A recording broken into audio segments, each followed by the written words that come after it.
Hey guys, welcome to the Sweet Spot. I'm Mason, and today we're going to be making chocolate chip cookies.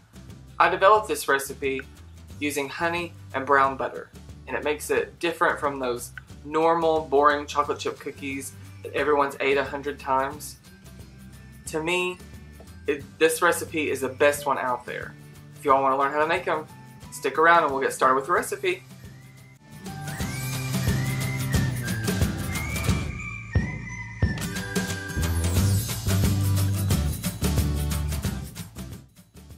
So to get started, here's a list of ingredients. We have our brown sugar and our white sugar, our flour, baking soda, and salt, our egg and our egg yolk. This is the butter that we browned earlier, the honey and the vanilla,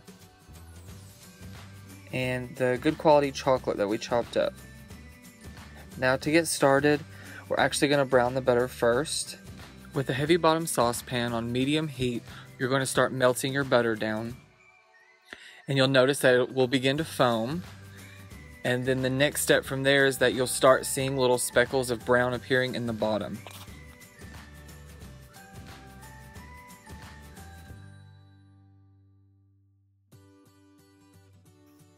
The whole point of browning your butter is just to deepen the flavor, bring another flavor profile to a chocolate chip cookie, because let's face it, there's so many different kinds of chocolate chip cookies out there that you've probably tasted, and I'm sure they all taste different.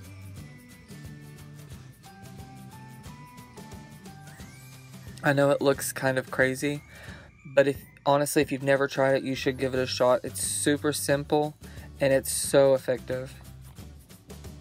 Now to actually start with making the cookies, we're going to be adding that butter that we just browned after it's been cooled completely into our stand mixer. You can use a hand mixer here with our sugars, both the white granulated sugar and the light brown sugar. And it's pretty much just the same kind of creaming process. You'll notice the texture is kind of like wet sand here, so just keep scraping the sides down.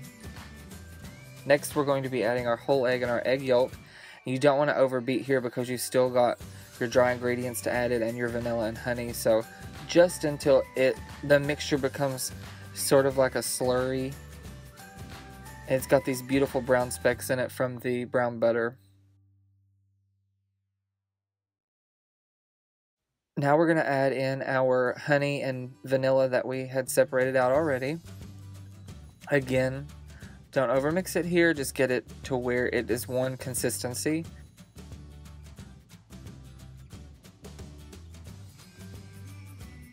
Now is where we add the dry ingredients. There's no alternating here. You're just adding them all in at one time. And you want to start slow because, like you see, of course there's a cloud because I tried to do it too fast.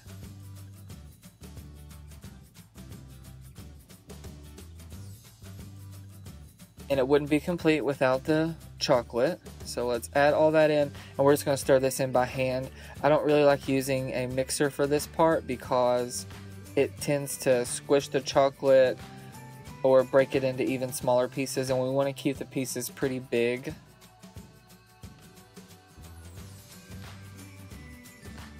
Now what we'll be doing is we'll be rolling these out into tablespoon ball size.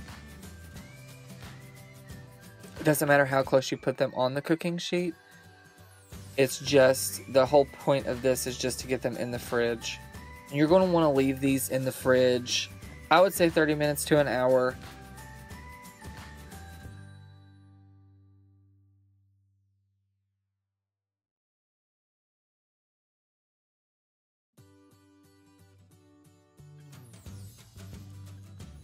While these are in the fridge, you're going to want to preheat your oven to 350 degrees Fahrenheit or 176 degrees Celsius, depending on where you are in the world. Once you pull them out of the refrigerator, you can pop them straight into the oven and bake them off for 12 to 15 minutes.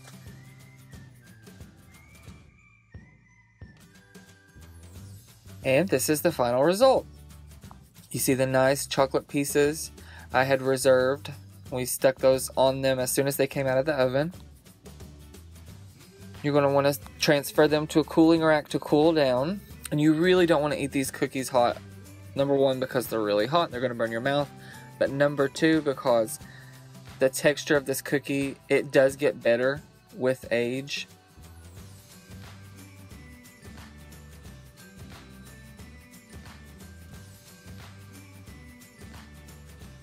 So what'd you guys think?